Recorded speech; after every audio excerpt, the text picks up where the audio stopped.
In 1915, cave dwelling was prohibited under the Defence of the Realm Act, which was introduced following the outbreak of World War I. Yet in 1917, 55 people were recorded as still living in them. Throughout history, caves have provided shelter, and in Scotland it's documented that these cave dwellers lived in various caves all along the Moray Firth coast and Argyll. On the south side of Wick Bay in Caithness, one was home to a number of people during the Victorian period. Among these were the McPhees, who called a Wick cave home. In August 1866, Dr. Arthur Mitchell, an eminent Victorian physician, ventured to a cave at Wick one evening, where he found 24 men, women and children, belonging to 4 different families. With them were their dogs, no doubt there to protect them from unwanted guests. However, Mitchell was made to feel welcome after he handed over some money and tobacco. Inside the cave were beds made from straw mattresses, laid on top of rock or shingle, and covered with ragged blankets. 2 of the beds were found close to the smouldering peat fire, probably for the oldest among them, but most were further back in the cave. Each family had their own fire.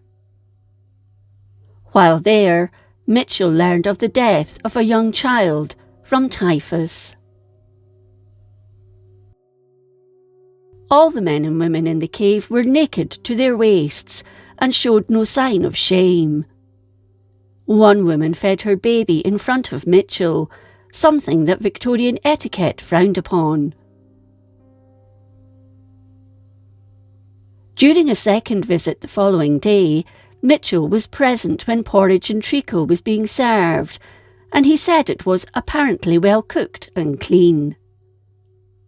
He watched another woman make a cake from oats and use a rock as her table before cooking it on the fire. At the time, 3 fires were lit, all surrounded by women and children, as the men weren't present this time. He noted the lack of tables and chairs, and discovered that the cave was home both summer and winter, although not used by all during the winter. He was also aware that there was another cave on the other side of the bay, which also housed cave dwellers, but understood that the cave at Ham near Dunnet was the only other one that had inhabitants all year round. The Wick cave was popular due to its location to the town, where they could sell their wares, beg for money, or steal to survive.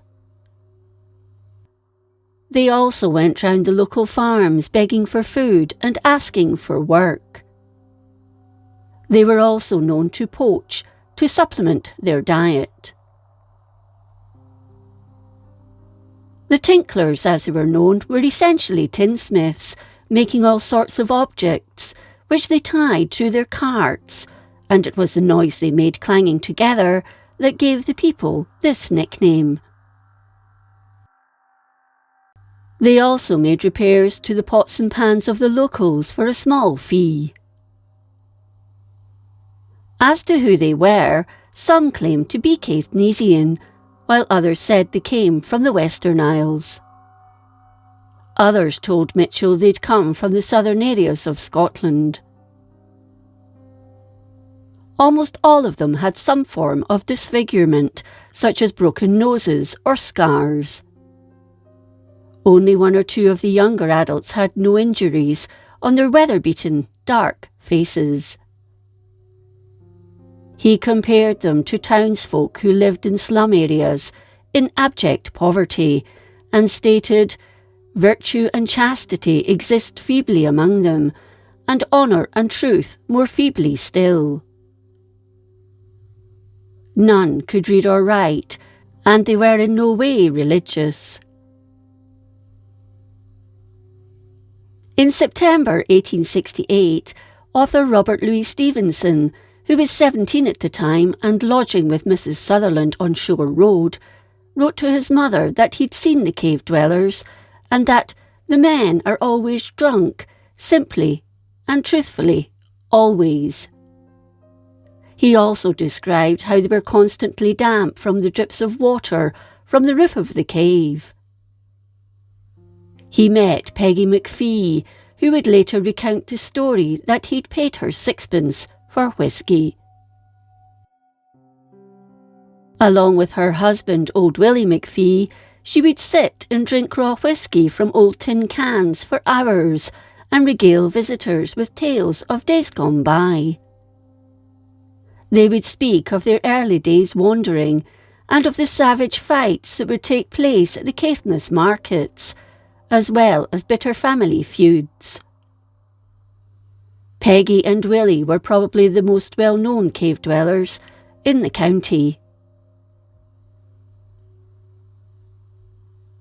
In the early 20th century, visitors to the area were shocked to see people living in the caves as they explored the coast, and some described them as wild-looking creatures. In the 1920s, McPhees lived at Inkerman Quarry on the road to Staxigo, but called themselves dealers, and their children attended school. Some of the adult men found work, but nonetheless didn't put down roots and remained nomadic. In later years, a family lived in a cave below the old Coast Guard station at Wick, but only for a few weeks in the summer.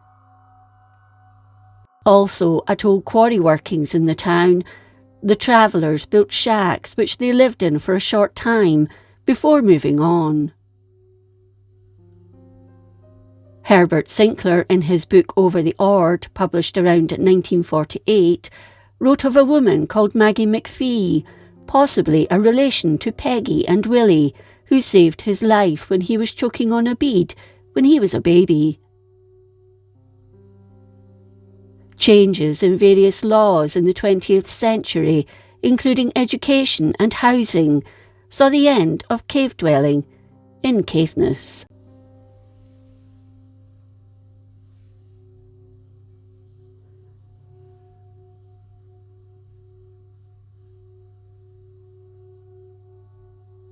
If you enjoyed this episode of Scotland's History, please like, comment and subscribe.